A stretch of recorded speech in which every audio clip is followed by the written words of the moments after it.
നമ്മുടെ ഇന്ത്യ രാജ്യത്ത്, ഇന്ത്യയെ സ്നേഹിക്കുന്ന, രാജ്യത്തെ സ്നേഹിക്കുന്ന ഒരാളും തന്നെ ഒരിക്കലും ആഗ്രഹിക്കാത്ത സംഭവങ്ങളാണ് ഇപ്പോൾ ഉണ്ടായിക്കൊണ്ടിരിക്കുന്നത്. 2015 സെപ്റ്റംബറിൽ ഉത്തർപ്രദേശിലെ ദാദ്രിയിൽ മുഹമ്മദ് അഖ്ലാഖിനെ ബീഫ് വീട്ടിൽ സൂക്ഷിച്ചു എന്നൊരൊറ്റ കാരണത്താൽ ഒരു ജനക്കൂട്ടം, ഓടിക്കൂടിയ ജനക്കൂട്ടം അദ്ദേഹത്തെ പേപ്പട്ടിയെപ്പോലെ തല്ലിക്കൊല്ലുകയുണ്ടായി.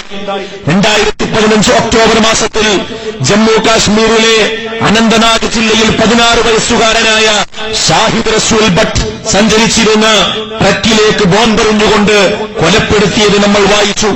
2016 മാർച്ച് മാസത്തിൽ കന്നുകാലി കച്ചവടക്കാരനായ മുഹമ്മദ് മജിലും ആസാദ് ഖാൻ എന്നീ ആളുകളെ തല്ലിക്കൊന്ന് മരക്കൊമ്പുകളിൽ കെട്ടിത്തൂങ്ങിയ രംഗം നമ്മൾ സോഷ്യൽ മീഡിയകളിലും പത്രങ്ങളിലും നമുക്ക് കാണാൻ സാധിച്ചു. 2017 ഏപ്രിൽ മാസത്തിൽ കന്നുകാലി കച്ചവടക്കാരായ 20 വയസ്സിനടുത്ത് മാത്രം പ്രായമുണ്ടായിരുന്ന അബ്ദു ഹനീഫ്, റിയാസുദ്ദീൻ അലി എന്നിവരെ ആസാമിൽ നാഗോൺ ജില്ലയിൽ പശുവിനെ മോഷ്ടിച്ചു എന്നാരോപിച്ചുകൊണ്ട് ദയനീയമായി കൊലപ്പെടുത്തിയത് നമ്മൾ അറിഞ്ഞു. 2017 ഏപ്രിൽ മാസത്തിൽ ആൽവാറിൽ ഗോസംരക്ഷണ സേനയുടെ ആക്രമണത്തിൽ ഗുരുതരമായി പരിക്കേറ്റ പെഹ്ലു ഖാൻ എന്ന് പറയുന്ന സഹോദരൻ കൊല്ലപ്പെടുകയുണ്ടായി. 2017 മെയ് മാസത്തിൽ ബുലാന്ദ ഷഹറിൽ ഗുലാം മുഹമ്മദിനെ മിശ്രവിവാഹിതരായ കുടുംബത്തെ സഹായിച്ചതിന് മർദ്ദിച്ചു കൊലപ്പെടുത്തുകയുണ്ടായി. ഉത്തർപ്രദേശ് മുഖ്യമന്ത്രി യോഗി ആദിത്യനാഥ് ഗോസംരക്ഷണത്തിനായി രൂപീകരിച്ച ഹിന്ദു യുവവാഹിനി എന്ന സംഘടനാ പ്രവർത്തകരാണ് ആ കൊലപാതകത്തിന് നേതൃത്വം കൊടുത്തത്. 2017 മെയ് മാസത്തിൽ മധ്യപ്രദേശിലെ ഭിൻഡിൽ മുസ്ലിം യുവാക്കളെ കയ്യേറ്റം ചെയ്ത വാർത്തയും നമുക്ക് വായിക്കേണ്ടി വന്നു. 2017 മെയ് മാസത്തിൽ മുന്ന അൻസാരിയടക്കം 7 പേരെ കുട്ടികളെ തട്ടിക്കൊണ്ടുപോവാൻ ശ്രമിച്ചുവെന്നാരോപിച്ച് ജാർഖണ്ഡിൽ ആക്രമിക്കുകയുണ്ടായി. 2017 മെയ് മാസത്തിൽ മഹാരാഷ്ട്രയിലെ ലത്തൂരിൽ മുസ്ലിം പോലീസുകാരനായ യുനീസിനെ സംഘം ചേർന്ന് ആക്രമിച്ചു. അതേപോലെ തന്നെ 2017 മെയ് മാസത്തിൽ മഹാരാഷ്ട്ര മലേഗാവിൽ 2 കച്ചവടക്കാരെ ബീഫ് സൂക്ഷിച്ചു എന്നാരോപിച്ചുകൊണ്ട് മർദ്ദിക്കുകയുണ്ടായി. 2017 ജൂൺ 7 ജാർഖണ്ഡ് ധൻബാദിൽ ഇഫ്താർ വിരുന്നിനായി ബീഫ് കൊണ്ടുവന്നുവെന്നാരോപിച്ച് മുസ്ലിം യുവാവിനെ ആക്രമിച്ചു. 35 വയസ്സുകാരനായ ഐനുൽ അൻസാരിയാണ് ബൈക്കിൽ പോകുമ്പോൾ തടഞ്ഞു നിർത്തി ആക്രമിക്കുകയും 20 പേരടങ്ങുന്ന ഗോരക്ഷാ സംരക്ഷാ സേനാ പ്രവർത്തകർ അവരെ ആക്രമിക്കുകയും ചെയ്തത്. 2017 ജൂൺ 12 രാജസ്ഥാനിലെ ബാർമറിൽ വെച്ച് തമിഴ്നാട് മൃഗസംരക്ഷണ വകുപ്പ് ഉദ്യോഗസ്ഥരെ ആക്രമിക്കുകയുണ്ടായി. ഗോരക്ഷാ സേനയാണ് ആക്രമണം നടത്തിയത്. കന്നുകാലികളെ കൊണ്ടുവരുന്ന ട്രക്ക് തടഞ്ഞു നിർത്തിയാണ് 50ഓളം പേരടങ്ങുന്ന സംഘം ഉദ്യോഗസ്ഥരെ ആക്രമിച്ചത്. 2017 ജൂൺ മാസത്തിൽ കുടുംബത്തിലെ സ്ത്രീകളെ മാനഭംഗപ്പെടുത്തുന്നത് തടഞ്ഞ് രാജസ്ഥാൻ സ്വദേശി സഫീർ ഹുസൈനെ തല്ലിക്കൊല്ലുകയുണ്ടായി. 2017 ജൂൺ മാസത്തിൽ ഹരിയാനയിലെ ബല്ലബ്ഗഡിലേക്ക് ട്രെയിനിൽ സഞ്ചരിക്കുകയായിരുന്ന 4 മുസ്ലിം യുവാക്കളെ പശുവിറച്ചി കഴിച്ചുവെന്നാരോപിച്ചൊരു സംഘം ആക്രമിച്ചു. കുത്തേറ്റ 16 വയസ്സുകാരനായ ജുനൈദ് തൽക്ഷണം കൊല്ലപ്പെടുകയും ചെയ്തു.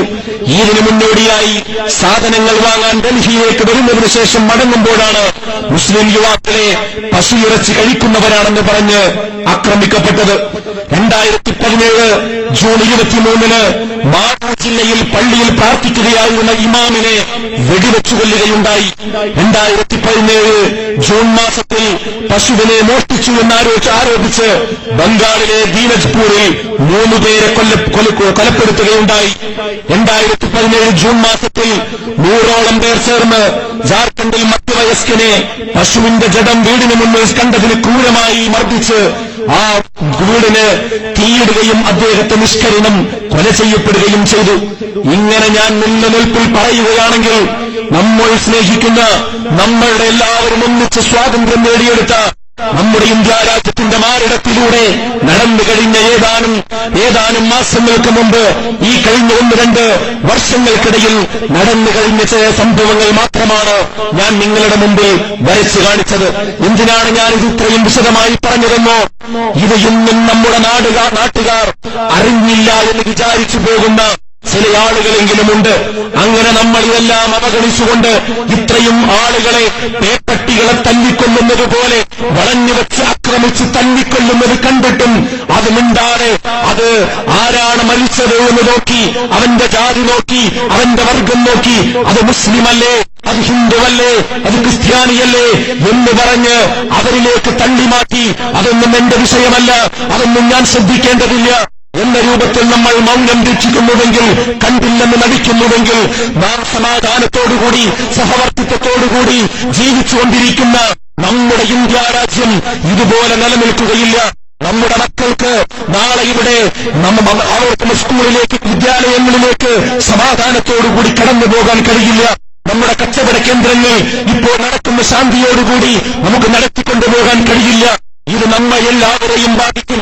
ഇത് ഹിന്ദുവിനെ മാത്രമല്ല, മുസ്ലിമിനെ മാത്രമല്ല, ക്രിസ്ത്യാനിയെ മാത്രമല്ല, ഇവിടെയുള്ള മനുഷ്യരായി ജീവിക്കുന്ന ആരൊക്കെയുണ്ടോ എല്ലാവരെയും ഒരുപോലെ ബാധിക്കുന്ന ഒരു കലാപമാണ്, ഒരു വിപത്താണിത് എന്ന് മനസ്സിലാക്കിക്കൊണ്ട് തന്നെ ഒരേ ഒരു ഇന്ത്യ, ഒരൊറ്റ ജനത എന്ന ആ മുദ്രാവാക്യം, ഒരിക്കലും മറക്കാൻ പാടില്ലാത്ത ആ മുദ്രാവാക്യം നമ്മുടെ ജനമനസ്സുകളിലേക്ക് എത്തിക്കേണ്ടുന്ന ഏറ്റവും പ്രധാനപ്പെട്ട ഒരു സന്ദർഭത്തിലൂടെയാണ് നാം കടന്നു